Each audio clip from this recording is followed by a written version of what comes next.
جنگیں اب صرف زمین پر نہیں لڑی جاتی، محاذ اب صرف سرحدوں تک محدود نہیں رہے۔ آج کے دور میں دشمن آپ کے ریڈار سے پہلے آپ کے سیل فون پر حملہ کر سکتا ہے۔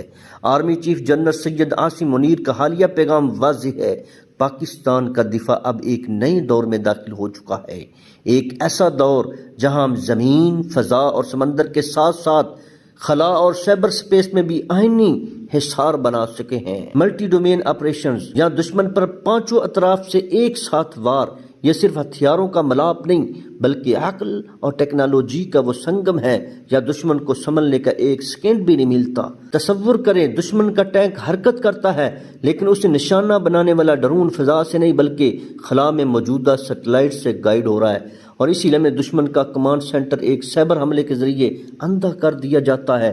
اسے کہتے ہیں پانچواں محاذ۔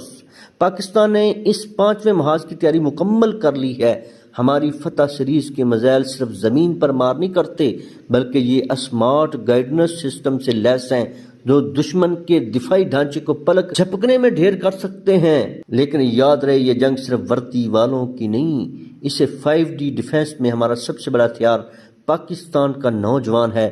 آپ کی تحقیق، آپ کا IT کا علم اور آپ کی نئی سوچ ہی وہ ناقابل تسخیر ڈھال ہے جو ملک کے دشمنوں کی ہر چال سے محفوظ رکھے گی۔ ہم تیار ہیں ہر محاذ پر، ہر ڈومین میں، کیونکہ اب پاکستان کا دفاع ناقابل تسخیر ہے۔